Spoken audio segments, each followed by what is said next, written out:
5টা এমন ক্যাপ্টেন যারা 2027-এ কিন্তু আইপিএলে ক্যাপ্টেন নাও থাকতে পারে। এরকম অনেকগুলো ক্যাপ্টেন আছে এই বছর আইপিএলে আমরা দেখেছি যারা কিন্তু অনেক সুন্দর সুন্দর টিম পেয়েছে, তারপরে গিয়েও অন পেপারে এত স্ট্রং টিম পেয়েও কিন্তু কিছু করতে পারেনি। যেমন তার মধ্যে হার্দিক পান্ডিয়া, আর অলরেডি আমরা জানি যে ঋষভ পান্তকে কিন্তু এলএসজির ক্যাপ্টেন্সি থেকে স্টেপ ডাউন করিয়ে দেওয়া হয়েছে। তো এই ঋষভ পান্ত আমাদের লিস্টে আছে। তো আমরা এক এক করে প্রত্যেকটা ক্যাপ্টেনের নাম বলবো যারা পরের বছর থাকতে পারে না। শুধু নাম বলবো না, তার বদলে তার রিপ্লেসমেন্ট হিসাবে কোন পারফরমেন্স তো আছেই, রিপ্লেসমেন্ট হিসাবে কোন প্লেয়ারটা ক্যাপ্টেন হতে পারে সেটাও আমরা আলোচনা করবো এই ভিডিওর মধ্যে। ভিডিওটা খুব শর্ট অ্যান্ড সিম্পল হতে চলেছে, টু দি পয়েন্ট কথা বলে শেষ করব। তো আপনারা দেখতে থাকুন, শেষ অবধি দেখবেন। শেষ অবধি দেখে যদি ভিডিও ভালো লেগে থাকে তাহলে লাইক করে যাবেন। তো আজকের ভিডিও শুরু করছি আমি সুদীপ্ত এবং শান্তনু, আপনারা দেখছেন ফেল ক্রিকেটার্স চ্যানেল। তো সবার প্রথমে যদি আসি, আমরা যেই টিমটা নিয়ে বলতে চাই যেটার প্রবাবিলিটি একটু কম আছে, কিন্তু আমরা তার জন্য এই টিমটাকে আমরা প্রথমে রেখেছি। যেমন সেটা হচ্ছে দিল্লি ক্যাপিটালস, ডিসির ক্যাপ্টেন্সি ছিল 2 বছর ধরে দেখেছি আমরা, যে তোর ঋষভ পান্তের কাছে ছিল, তারপরে অক্ষর প্যাটেলের কাছে এসছে। অক্ষর প্যাটেলের কথা যদি বলি আমরা, ডিসির টিম এই বছর কিন্তু বিশেষ করে অকশনের পরে এই বছর ডিসির টিম সেকেন্ড বেস্ট টিম ছিল আমাদের মতে, যারা হচ্ছে অন পেপারে। কিন্তু কারণ হচ্ছে প্রত্যেকটা ডিপার্টমেন্টে ভালো ভালো প্লেয়ার ছিল, প্রত্যেকটা ডিপার্টমেন্ট কভার করা, ফিনিশার থেকে শুরু করে ওপেনার্সের এতগুলো অপশান, কেএল রাহুল, তারপরে পৃথ্বী শ, এরকম অভিষেক পোরেল, প্রথম নিশাঙ্কা, এরকম প্লেয়ার ছিল। তারপর মিডিল ওভারের জন্য মিডিল অর্ডারে কিন্তু ট্রিস্টান স্টাবস, ডেভিড মিলার, এরকম টাইপের প্লেয়ার ছিল। প্লাস হচ্ছে বোলারদের মধ্যে মিচেল স্টার্ক, লুঙ্গি এঙ্গিরি ছিল, ওয়ার্ল্ড ক্লাস টি20 বোলার ছিল। তারপরে হচ্ছে কুলদীপ যাদব, অক্ষর প্যাটেল নিজে, ঠিক আছে, আকিব নাবিদার, এরা ছিল। এরকম প্লেয়ার নিয়ে কিন্তু দিল্লি সেরকমভাবে পারফর্ম করতে পারেনি। মাত্র 14 পয়েন্টই তো মনে হয় না, 12 পয়েন্টের সঙ্গে কিন্তু 6 নম্বরে শেষ করেছে। তো এইখানে অক্ষর প্যাটেলের কেন আমরা এখানে বলতে চাইছি এটা অক্ষর প্যাটেল নাও থাকতে পারে, কারণ ওর কাছে কিন্তু সব ছিল। তারপরে গিয়েও কেমন ম্যাচ হেরেছে। কেএল রাহুলের যে 152 যে ম্যাচটা, ওই ম্যাচটা কিন্তু 250 রান চেজ করিয়েছে, এরকম একটা 250 না 200 কত 65 না 62, হ্যাঁ, তাহলে এরকম একটা রান চেজ করিয়েছে, যেটা এত একটা বড় রান থাকার পরে ও যেখানে একজন বোলার, সেইখানে কিন্তু ওই জায়গাটা কিন্তু ফেলিয়ার ক্যাপ্টেন হিসাবে, কারণ হচ্ছে ও এত বড় রান চেজ করাতে পারেনি। তারপরে হচ্ছে ডেভিড মিলারের যে 2 রানের যে কেসটা, এরকম ধরনের ম্যাচ হেরেছে, নাহলে কিন্তু আর 4 পয়েন্ট থাকলে কিন্তু 16 পয়েন্ট 18 পয়েন্টে যেতেও পারত। প্লেঅফসে কেন তোর ফাইনালও ডিজার্ভ, ফাইনাল খেলার মতো ডিজার্ভিং প্লেয়াররা রয়েছে এবং মানে কেপেবল প্লেয়াররা রয়েছে, ডিজার্ভিং না, বিশেষ করে কেপেবল প্লেয়াররা রয়েছে। তো সেরকম টিম নিয়ে কিন্তু অক্ষর প্যাটেল সেরকম কিছু করতে পারেনি। তো অক্ষর প্যাটেল যদি না, তো কে? ঠিক আছে, যদি আমরা বলি আর একটা অপশন যে আছে, আমি দেখছি এই টিমের মধ্যে, টিমে কিচ্ছু ইনক্লুড করার দরকার নেই, টিমের মধ্যেই আছে।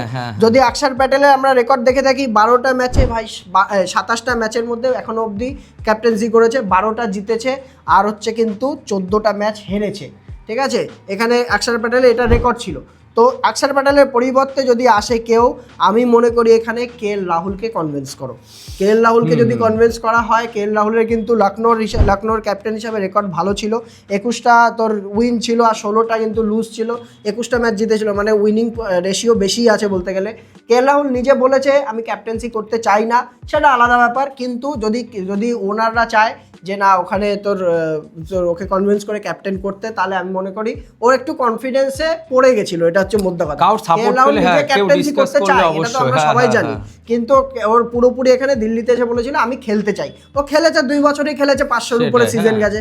তো আমি মনে করি ক্যাপ্টেনশিপ কে করতে চায় না, ঠিক আছে, শুধু একটু কনভিন্স করলে একদম পুরোপুরি চলে আসবে। তো এখান থেকে যদি কনভিন্স করতে পারে কেএল রাহুল করলে, দিল্লির কিন্তু বেড়া মোটামুটি পার হয়ে যাবে, এটা আমরা আশা করি। নাহলে আবার কপালে কষ্ট আছে, বোঝা যাচ্ছে যে একটা টিম যে এখন 19 বছর ধরে কোনো কাপ তো দূরের কথা, মানে কাপ ছুতেও পারে, হ্যাঁ, কতবার প্লে-অফসে উঠেছে, একবার দুবার ফাইনালে 19 বছর হয়ে গেল, হ্যাঁ 19টা বছর হয়ে গেল।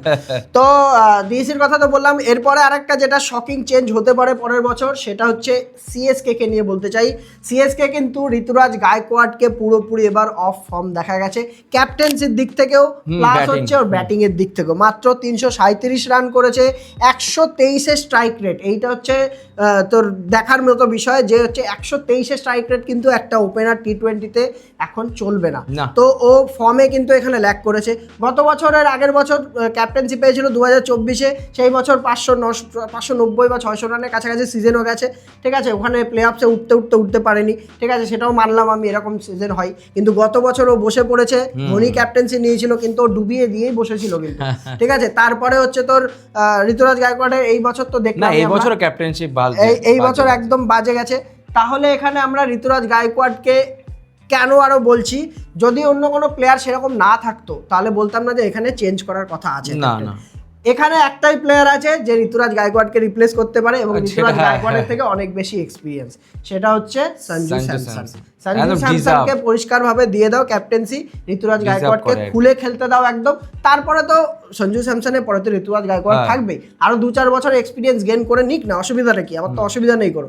তো এরকম, আর সিএসকে এমনিতেও রিবিল্ড ফেজে চলে গেছে এখন, আবার গত বছর 2026-এ পুরো ব্লান্ডার করে দিয়েছিল, 2027-এ কিন্তু আবার নতুন করে টিম করতে হবে। মিনি অকশনে সঞ্জু স্যামসনের ইনভলভমেন্ট থাকলে, সঞ্জু স্যামসন রাজস্থানের ভালো ক্যাপ্টেন্সিও করেছে, প্লেয়ারকে কিন্তু প্লেয়ারের চুজও কিন্তু একটা ক্যাপ্টেনের ভূমিকা থাকে। হ্যাঁ অবশ্যই। আর ঋতুরাজ গায়কোয়াড়ের খুব একটা ক্যাপ্টেন্সি রেকর্ড ভালো না, 33টা ম্যাচের মধ্যে টোটাল 22টা ম্যাচ হেরেছে, 11টা ম্যাচ জিতেছে, তাহলে ডবল হেরেছে, যা ম্যাচ জিতেছে তার থেকে ডবল হেরেছে।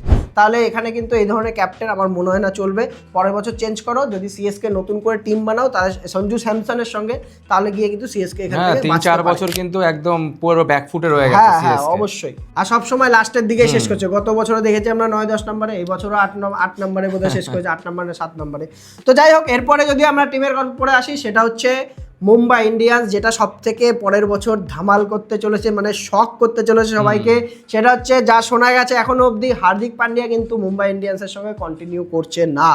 তাহলে এখানে অনেকগুলো অপশান খুলে যায়। মুম্বাইয়ের কাছে এত অপশান আছে, সব থেকে বেশি অপশান আছে। হার্দিক পান্ডিয়ার সঙ্গে যা সমস্যা হয়েছে মুম্বাইয়ের, সেটা হচ্ছে ক্যাপ্টেন্সি নিয়েই হয়েছে, অন্য কোনো না। কারণ যা শোনা গেছে, হার্দিক পান্ডিয়ার উপরে কেউ ভরসা দেখাচ্ছে না, এমনকি সিনিয়র প্লেয়াররা এসে হার্দিক পান্ডিয়ার কথা শুনছে না। এইভাবে বললে চাইল্ডিশ লাগে শুনতে, যে একটা মানে পিট দেখানো বলে না, এরকম টাইপের করছে ওরা বিহেভিয়ার। সিনিয়র প্লেয়ার বলতে হয়তো একটা প্রস্তাব রাখছে, সেটাকে আর কি তো ডিস্ট্রিবিউট হচ্ছে না আর কি।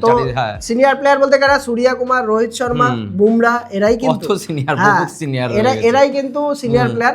তাহলে এখানে আমি মনে করি না হার্দিকের ওখানে থাকা উচিত। এনভায়রনমেন্ট পুরোপুরি টক্সিক হয়ে গেছে। একটা টিম বলতে কিরকম ভাঙে, মানে একটা টিমে যদি বহুত বড় সুপারস্টার থাকে না, সেই টিমটা কিন্তু ভাঙতে ভাই মানে খুব তাড়াতাড়ি হয়ে যায়। দেখলাম না মুম্বাইকে, দেখলাম কত বছর পর পর শুধু লস একদম। মুম্বাই কিন্তু টানা বহুত বছর, হার্দিক পান্ডিয়া 39টা ম্যাচে ক্যাপ্টেন্সি করেছে, 15টা জিতেছে, 24টা কিন্তু হেরেছে। আর হার্দিক পান্ডিয়া আবার যখন গুজরাটের হয়ে করে, তখন কিন্তু ওর 65% উইনিং পার্সেন্টেজ থাকে। আমি তো এই জন্য বললাম যে বেশি স্টারের কাছে গেলে কিন্তু সবকিছু। তো পরের বছর যদি ক্যাপ্টেন্সি ছাড়েও, আমার মনে হয় না মুম্বাইতে কন্টিনিউ করবে, ক্যাপ্টেন্সি ছাড়ার সাথে মুম্বাইও ছাড়বে। তাহলে এখানে অপশন কি দাঁড়াচ্ছে, এখানে আমার যদি বলা হয় হার্দিক পান্ডিয়া কোথায় যাবে, সেটা তো আলাদা টপিক, সেটা নিয়ে বলবো পরে অন্য ভিডিওতে। কিন্তু এখান থেকে অপশন কি দাঁড়াচ্ছে যে এরপরের ক্যাপ্টেন্সি কে পেতে পারে, যা এখন শোনা যাচ্ছে সেটা হচ্ছে সূর্য কুমার যাদবকে তো দেবে না, কারণ সূর্য কুমার যাদবকে দিলে তখন হার্দিক পান্ডিয়ার বদলে ওকেই দিতে পারতো, এজের সমস্যা, ঠিক আছে।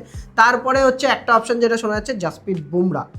আর আরেকটা অপশন যেটা হতে পারে, যেটা সব থেকে মোস্ট লাইকলি অপশন, সেটা হচ্ছে তিলক ভার্মা। এই দুটো প্লেয়ার আছে যে কিন্তু ক্যাপ্টেন হতে পারে, তবে তিলক ভার্মার জন্য ভাবলে তিলক ভার্মাকে লং টাইমের জন্য। আর যদি তিলক ভার্মাকে দেয়, আমি মনে করি মুম্বাইতে আবারও সমস্যা হবে। কারণ একটা প্লেয়ার সবাই ভাই বিরাট কোহলি না, রজত পাতিদারকে যেভাবে সাপোর্ট করেছে বিরাট কোহলি, ঠিক আছে, এই সাপোর্টটাই কিন্তু সূর্য কুমার আর হচ্ছে রোহিত শর্মা, জাসপ্রীত বুমরা কিন্তু বুমরাকে ইয়েকে করেনি, হার্দিককে করেনি। আর তিলক বর্মা আসলেও যে করবে, এতগুলো স্টার প্লেয়ারকে একভাবে জুনিয়র একটা প্লেয়ার, তিলক বর্মা কিন্তু এবছর খুব একটা কিন্তু রান করে ফাটিয়ে দেয়নি ভাই, ঠিক আছে, ও কিন্তু প্রেসারও ছিল। তিলক বর্মা তো রানই করেনি, একটা মাত্র সেঞ্চুরি মেরেছে, বাদ বাকি আর পুরো ফ্লপ। মুম্বাই ইন্ডিয়ান্স তো তার মধ্যে ক্যাপ্টেন, তার মধ্যে যদি প্রেসার আসে ভাই, তিলক বর্মাকে মুম্বাই ইন্ডিয়ান্স কি করে মাঝে মাঝে পুরো লাস্টে নামায়, পুরো লাস্টে নামায়, 3 নম্বরে খেলা।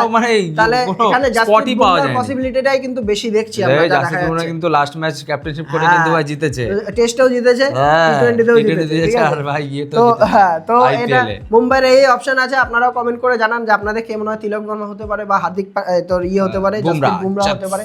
তো নেক্সট টিমের উপরে যদি এটা আসি, যেটা অলরেডি আমাদের কাছে নিউজ চলে এসেছে, সেটা হচ্ছে ঋষভ পান্ট কিন্তু এলএসজির ক্যাপ্টেন্সি ছেড়ে দিয়েছে না সংসার ছাড়ানো ভেঙে হয়েছে, দিয়েছে। হ্যাঁ সেটা তো আমরা জানি, সঞ্জীব গোয়েঙ্কার কেস, এটা তো সবাই জানি হ্যাঁ। আমরা, ঠিক আছে, সেটা নিয়ে আলোচনা করব না। তবে মনে হয় না যে এলএসজি তে ঋষভ পান্ত না, কন্টিনিউ আর করবে। থাকবে না। তো এখানে অপশন কি দাঁড়াচ্ছে, তো ঋষভ পান্তের এমনিতেও এলএসজির হয়ে ক্যাপ্টেন্সি রেকর্ড খুবই বাজে, খুবই বাজে। 10টা ম্যাচে 10টা উইন 18টা লস, ঠিক আছে। তোর এই টোটাল 28টা ম্যাচের মধ্যে 10টা জিতেছে, 18টা হেরেছে ম্যাচ। তাহলে ঋষভ পান্তের কোনো দিক থেকে কিন্তু চান্স পাচ্ছে না। ক্যাপ্টেন্সি হিসাবে ঋষভ পান্তের কোনো আমার কিন্তু মনে হয় না কিন্তু কোনো আবার এটা জানিস কি, দিল্লির হয়ে ক্যাপ্টেন্সিতে ঋষভ পান্তের রেকর্ড ভালো আছে, ঠিক আছে। তো সেটা দেখে আমি অন্য টিমে গেলে না গেল, কিন্তু তাহলে লখনৌর ক্যাপ্টেন্সি কে করবে, কিছু কিছু অপশন যদি আমরা বলি, সেটা হচ্ছে 1 নাম্বার তো মাকরাম বা হচ্ছে মিচেল মার্শ, এটা আমি স্ল্যাশ দিয়ে রাখবো। কারণ হচ্ছে যদি মাকরাম পারফর্ম করে তো মাকরাম ক্যাপ্টেন্সি করলো, অস্ট্রেলিয়া ক্যাপ্টেন আমরা জানি, আর যদি পারফরমেন্স না থাকে তাহলে সোজা মাকরামকে নিয়ে আসতে পারে, মাকরামও ক্যাপ্টেন সাউথ আফ্রিকা, এটা আমরা জানি। কিন্তু এই দুটো হলে তো ঠিক আছে, হয়ে গেল। আর যদি এরা না হয়, আরেকটা অপশন আছে যেটা আউট অফ দ্য বক্স, কিন্তু আমরা এটা বলতে চাই, সেটা হচ্ছে আয়ুষ বাদনি একটা প্লেয়ার আছে, বাচ্চা ছেলে, যদি জানি না কতটা ভরসা দেখাবে। আবারও বলছি, যদি দেখ এখানে দুটো পসিবিলিটি আছে, এক হচ্ছে যদি ইন্ডিয়ান হিসাবে ভাবা হয়, হ্যাঁ, আর দুই হচ্ছে লং টাইম হিসাবে ভাবা। হ্যাঁ, আর আমার মনে হয় পসিবিলিটি খুব কম আছে, আর আরেকটা, ঠিক আছে, যেহেতু এক্সপেরিয়েন্স কম। আরেকটা পসিবিলিটিও আছে, কি জানিস তো, 27 কোটি টাকা ফ্রি হবে। ও হ্যাঁ হ্যাঁ, তাহলে এখানে হার্দিক পান্ডিয়া না কেন? আবার সংসারে ঝামেলা হবে, সংসারে ঝামেলা। তবে আমার মনে হয় না হার্দিক পান্ডিয়ার অ্যাটিটিউডের সঙ্গে এসেও টিকতে পারবে, ঠিক আছে। তো দেখা যাক, আমরা এরপরে দেখতে পাবো। তবে ঋষভ পান্ত থাকছে না, এটুকু শিওর, আমাদের যেটা বলার দরকার। তো নেক্সট টিম যেটা আছে, নেক্সট 5 নাম্বার টিম, সেটা হচ্ছে কেকেআর, আমাদের প্রিয় কলকাতা নাইট রাইডার্স। এই বছর দেখেছি আমরা পুরোপুরি প্রথম দিকে এসে পুরোপুরি একদম হেগে দিয়েছে আইপিএল এর মধ্যে, পর 6টা ম্যাচ হেরে রেকর্ড সেট করে দিয়েছে, কিন্তু লাস্টের দিকে কামব্যাক করেছিল। তার কারণ হচ্ছে শুধু আজিঙ্ক্য রাহানের দোষ, বা শুধু আজিঙ্ক্য রাহানের এখানে আমি ক্রেডিটও দেবো না, কারণ প্লেয়াররা ফর্মে ছিল না, সেকেন্ড হাফের পরে এসে প্লেয়াররা ফর্মে এসছে। তবে আজিঙ্ক্য রাহানের ক্যাপ্টেন্সি যদি আমরা বলি, তাহলে কিন্তু রেকর্ড খুব একটা ভালো নেই। 53 ম্যাচে 18টা ম্যাচে তোর জিত আছে, আর 35টা ম্যাচে হার আছে, ওরও সেই ডবল কেস, কোনো দিনই ভালো ছিল না। শুধু আমি এটার কথা, কলকাতার হওয়ার কথা বলছি না, কিন্তু টোটাল আইপিএল এর কথা বলছি। তাহলে কারোর হয়ে ভালো না, তো এখানে আজিঙ্ক্য রাহানেকে দেওয়ার কোনো কারণ নেই। পরের বছর 2 বছর করেছে, 2 বছরই ডুবিয়েছে, ঠিক আছে। ভালো টিম নিয়ে এই বছর কিন্তু ভালো টিমই ছিল, ভালো খেলেছে সবাই, তো থাকছে না পরের বছর। তাহলে কে হতে পারে ক্যাপ্টেন? হ্যাঁ, এটা সবচেয়ে একটা অপশন যেটা সবার মাথায় আসবে সবার প্রথমে, সেটা হচ্ছে রিঙ্কু সিং যদি চলে আসে পরিষ্কার হিসাবে, তাহলে আর কোনো একটা অপশন। ও কিন্তু ইউপি টি20 লিগে ক্যাপ্টেন্সিও করে, ঠিক আছে, যেহেতু এবার ভাইস ক্যাপ্টেন ছিল, তো মোটামুটি এখান থেকে একটা সোজা অপশন চলে আসে। তো আর যদি বলি আমরা পেঁচালো মাথা দিয়ে যে এখান থেকে আর কি অপশন খুলতে পারে, একটা অপশন আছে হার্দিক পান্ডিয়া। এবার কলকাতা কিন্তু কিছু কিছু প্লেয়ার রিলিজও করবে, হ্যাঁ রিলিজ করবে, একটা টাকার অঙ্ক ফাঁকা থাকবে, তার মানে আমাদের একটা ট্রেডিং এর ব্যাপার আসবে, আর নাহলে অকশনও তোর কিছু মুস্তাফিজুরের বদলে তো ব্রেসিং মুজারবানিকে নিয়েছে। আমার মনে হয় না মুজারবানিকে রেখেও কোনো লাভ আছে, কারণ ইন্ডিয়ান যেই কোর পেয়ে গেছে, তারপরে তো ওখানে মোটামুটি 9-10 কোটি টাকা ফ্রি হয়ে যাবে। তো এখান থেকে হার্দিক পান্ডিয়া একটা অল ক্যাশ ডিল বা হচ্ছে ট্রেড করতে পারে ক্যামেরন গ্রিনের সঙ্গে, এটাও হতে পারে। তাহলে আসলে পরিষ্কার হার্দিক পান্ডিয়া একটা অপশন হয়ে যেতে পারে। আর একটা অপশন আছে, সেটা হচ্ছে ঋষভ পান্তের অপশন। একটা কিপার তো দরকার টিমের মধ্যে, ঠিক আছে, একটা কিপার দরকার, পাকাপোক্ত তো কিপার। হ্যাঁ, পাকাপোক্ত কিপার দরকার। বিজয় সিং আইটা জানি কি ধাইয়া ছিল না, বিজয় সিং ধাইয়া না, তো আরপি সঙ্গবংশী ঠেকিয়ে দিচ্ছে ঠিকই, কিন্তু আমার মনে হয় না ঋষভ পান্তের এসে কোনো কাজ আছে। কেন বলতো, দরকার অলরাউন্ডার, আর ঋষভ পান্তকে কিনতে গেলে এখানে ক্যামেরন গ্রিনের মতো প্লেয়ারকে ছাড়তে হবে, যার বদলে 20-25 কোটি টাকা ফ্রি হবে।